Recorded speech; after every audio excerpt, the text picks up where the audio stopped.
Lily et le papillon de lumière. Extrait numéro 1.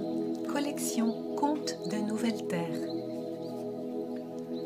Il était une fois, dans une forêt de pins au bord de l'océan, une petite coccinelle nommée Lily, qui vivait parmi ses sœurs une vie de coccinelle, volant au-dessus des buissons et chardons, sautillant d'une fleur à l'autre ou dormant dans son pin préféré.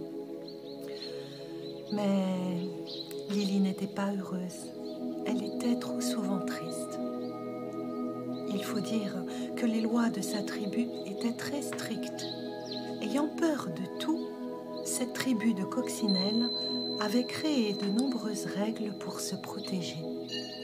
Une loi interdisait de dépasser les limites de leur petit territoire. Une autre interdisait de parler aux étrangers.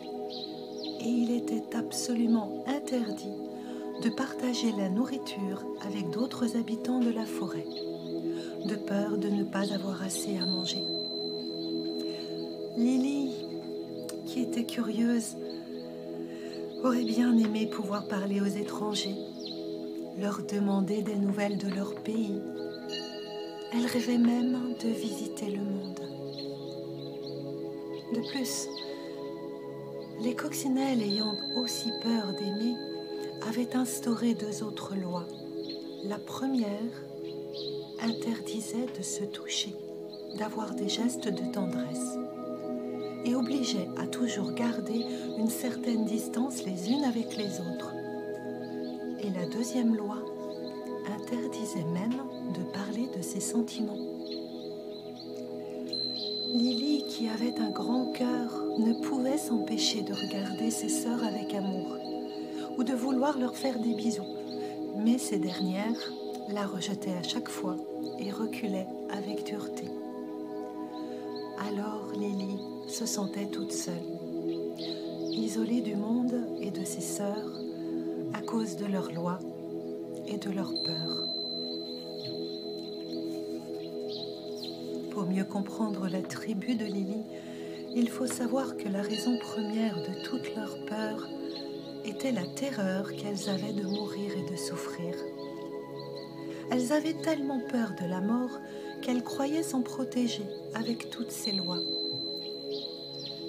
Lily, elle, ne savait pas si elle avait peur de mourir. Elle était si jeune qu'elle n'y pensait pas. Elle savait juste que lorsqu'une coccinelle mourait, on ne la voyait plus du tout. Elle ne savait pas vraiment ce que voulait dire mourir. Elle sentait juste une énorme tristesse, une angoisse dans la tribu quand une sœur disparaissait, comme disaient les coccinelles. Toutes ces lois rendaient la vie de Lily bien triste. Elle se sentait enfermée dans le petit monde des coccinelles peureuses, car elle avait toujours cette drôle d'impression au fond d'elle qu'une autre vie était possible. Alors, pour oublier sa mélancolie, Lily allait souvent se promener sur la plage où l'horizon lui parlait de liberté. Un beau matin, alors qu'elle avait encore dépassé de peu les limites du territoire autorisé, la petite Lily rencontra un merveilleux papillon élégamment posé sur un coquillage pour mieux admirer le soleil se lever sur la mer. Ses ailes bleues argentées étincelaient de mille paillettes